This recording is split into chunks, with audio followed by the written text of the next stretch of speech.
O objetivo de nossos cursos online é ensinar o aluno, na prática, uma série de conceitos, conteúdos, metodologias, linguagens, etc.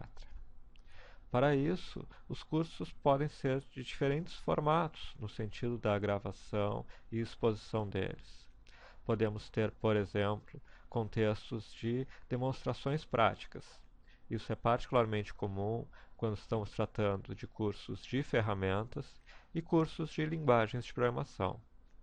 Na sequência agora, vou mostrar dois vídeos típicos mostrando o HTML Dreamweaver e o Photoshop, para vocês verem nessas pequenas sequências desses dois cursos como seriam exemplos típicos de tutoriais, demonstrações de ferramentas ou linguagens.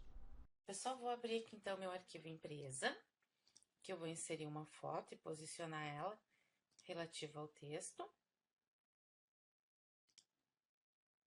Ok, abrimos empresa. O que eu vou fazer agora? Eu vou dar um clique. Existe um efeito bem interessante de marca d'água, que ele é mais simples do que aparenta. Olha só, eu vou fazer uma ferramenta, pegar minha ferramenta de texto e vou escrever um texto, que eu vou diminuir um pouco o número de pixels e vou escrever ali um texto. Vou escrever. Também podemos ter conteúdos que sejam claramente conceitos a serem apresentados. Algumas vezes nós podemos ter esses conceitos apresentados na prática, também com uma ferramenta ou com uma ação que esteja acontecendo e demonstrada no computador. Muitas vezes ficamos limitados a mostrar isso na forma de textos. Observem aqui um exemplo de como isso é feito. A função dos controles é receber a informação do jogador sobre o que ele está fazendo. Essa é a parte in. Aqui a gente tem uma explicação como se fosse um gráfico mostrando as camadas da interface. A primeira camada é a interface, depois entra a camada de gameplay, abaixo a gente tem os sistemas e abaixo disso é o sistema de regras. Umas setinhas aqui. Observem que neste exemplo o instrutor não está apenas lendo o que aparece na tela. Ele utiliza, como em uma apresentação em PowerPoint, como uma referência. Isso ajuda o próprio aluno a fixar sua atenção naquilo que é apresentado. Mas ele não está apenas lendo o que está ali, ele também complementa, como no exemplo em que ele continuou fazendo a explicação, ou relata alguma coisa utilizando alguma imagem. Temos casos de instrutores que produzem materiais mais sofisticados. Podem envolver, por exemplo, a filmagem do próprio instrutor ou, como no exemplo que vamos mostrar agora, a utilização de vídeos e outros elementos da internet. Todo vídeo, todo elemento que for utilizado precisa necessariamente ser algo que esteja disponível com copyright livre. Não se pode utilizar imagens, cenas, sequências de filmes, qualquer coisa que não seja especificamente disponível gratuitamente. Não devemos confiar na lógica de que estamos usando apenas uma sequência de um filme comercial.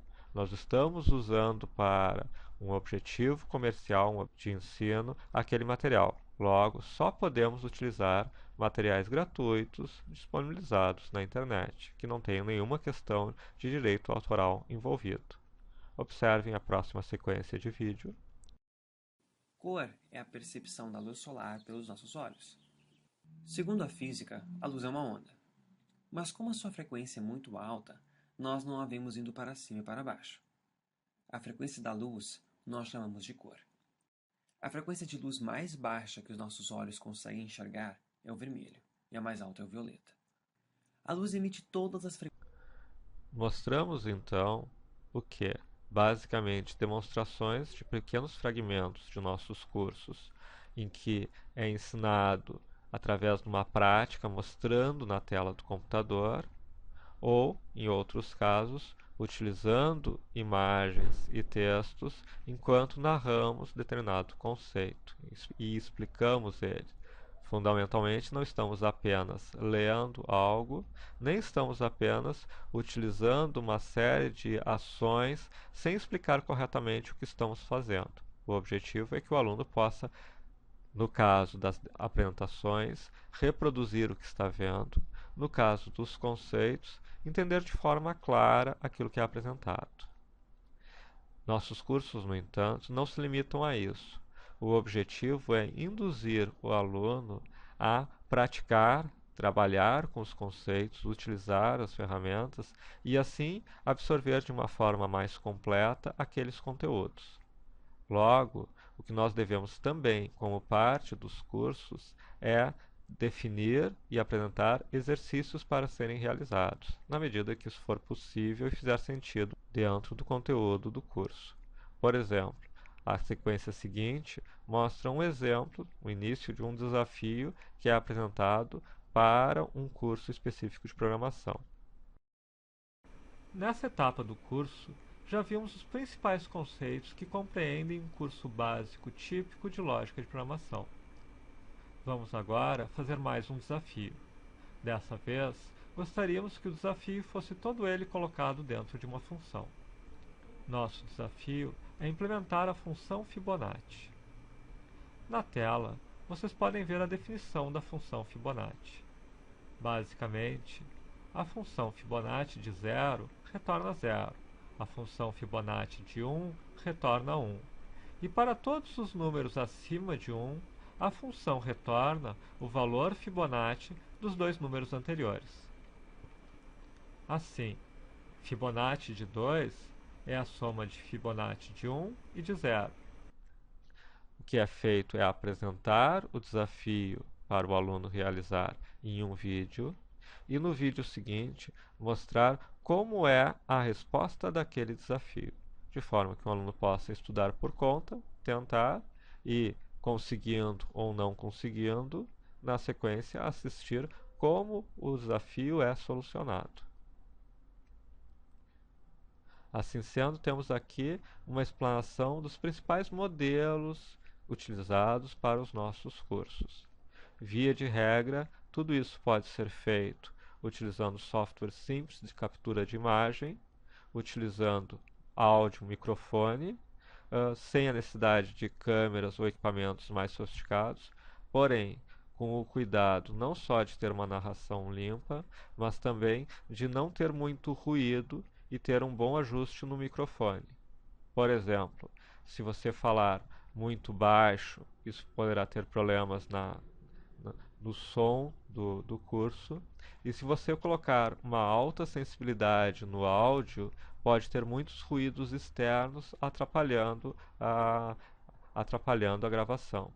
Um pouco disso se consegue numa pós-edição reduzir, e nós podemos inclusive fazer isso, mas em alguns casos pode ficar muito forte. Adicionalmente, vale comentar que durante uma narração, seja utilizando uma ferramenta, seja relatando, apresentando algum conceito, não é raro o instrutor cometer algum erro, seja no uso do software ou alguma gaguejada. O importante é pensar que isso será pós-editado, seja pelo próprio instrutor, seja por nós. Ou seja, o recomendável é ele repetir aquela frase, fazer aquele corte, ou deixar para nós fazermos o corte, com o cuidado de que se foi feito algum erro e ele aparece na tela, deve-se zerar a tela, voltar para um estágio anterior. Porque se o erro está aparecendo e a gravação segue, nós não temos como cortar, porque aparecerá uma informação ali que não faz sentido. Então, por exemplo, foi gerado um erro numa compilação, e esse erro aparece na tela, se limpe a tela, se volte ao estágio anterior e se repita o processo, se repita aquela narração de forma a tornar possível que se corte todo o segmento onde aquele erro, aquela gaguejada, aquele problema aconteceu. Vale, inclusive, às vezes dar uma pequena pausa e depois reiniciar a frase de um momento antes do erro acontecer. Por exemplo, falamos e gaguejamos. E aí seguimos. Por exemplo, falamos sobre tal assunto. E aí a gente consegue fazer o corte de forma limpa na sequência. Isso é uma vantagem de não utilizar uma filmagem direto da pessoa, porque nós conseguimos fazer um corte com menos visibilidade para o aluno. Então essas são algumas das questões importantes na construção dos cursos online da Alfamid.